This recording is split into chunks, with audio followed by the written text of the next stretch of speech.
Le démarreur à distance vous permet de démarrer le véhicule à distance et de préconditionner l'habitacle avant d'y entrer. Dans de bonnes conditions, le système fonctionne dans un rayon d'environ 300 mètres, moins s'il y a des bâtiments ou d'autres obstacles entre la télécommande et le véhicule. Pour utiliser le démarrage à distance du moteur, assurez-vous d'abord que le véhicule est stationné à l'extérieur, dans un endroit bien ventilé. Commencez par appuyer sur la touche « Verrouillage » de la télécommande. Puis, dans les 5 secondes qui suivent, appuyez et maintenez enfoncée la touche « Engine Hold ». Le démarrage du moteur peut prendre plusieurs secondes. La télécommande bidirectionnelle vous informe de l'état du démarrage du moteur. Un témoin vert indiquant que le moteur est en marche, un témoin rouge clignotant indiquant que la clé est hors de portée du véhicule. Les clignotants du véhicule clignotent également plusieurs fois lorsque le moteur est démarré. Une fois démarré, le moteur tournera pendant 10 minutes, puis s'arrêtera automatiquement. Pendant le cycle initial de 10 minutes, vous pouvez augmenter le cycle de 10 minutes en répétant la procédure de démarrage. Cela ne peut être fait qu'une fois.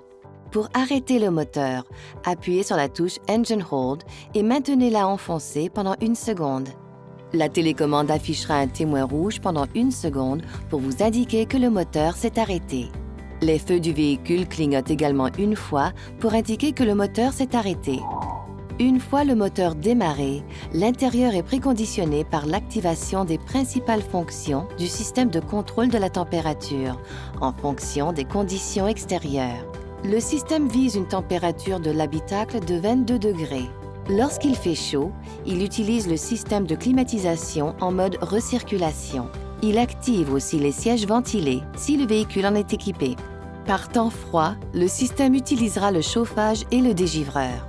Il activera aussi les sièges chauffants et le volant chauffant si le véhicule en est équipé. Notez que les témoins des sièges chauffants peuvent ne pas s'allumer. Pour mettre le véhicule en mouvement, appuyez sur la pédale de frein et appuyez sur le bouton Engine Start Stop.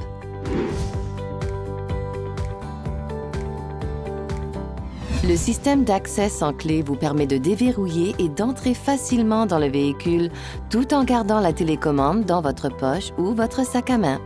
Il fonctionne lorsque la télécommande se trouve dans un rayon d'environ 80 cm de la poignée de porte extérieure ou de la touche d'ouverture du coffre. Pour déverrouiller la porte, dirigez-vous vers le véhicule et saisissez la poignée de porte extérieure. Les feux extérieurs du véhicule clignotent et un bip sonore retentit pour indiquer que la porte est déverrouillée. Notez que les capteurs peuvent ne pas détecter une main sur la porte si vous portez des gants ou lorsqu'il fait très humide dehors. Que vous déverrouillez le véhicule à l'aide du système d'accès sans clé ou de la télécommande, les portes doivent être ouvertes dans les 30 secondes qui suivent. Sinon, les portes, le panneau de réservoir et le coffre se reverrouilleront automatiquement. Pour verrouiller manuellement les portes, le panneau de réservoir et le coffre à la sortie du véhicule, appuyez sur les rainures de la poignée de porte extérieure. Il est important de s'assurer que la télécommande n'est pas laissée à l'intérieur du véhicule, sinon les portes ne se verrouilleront pas.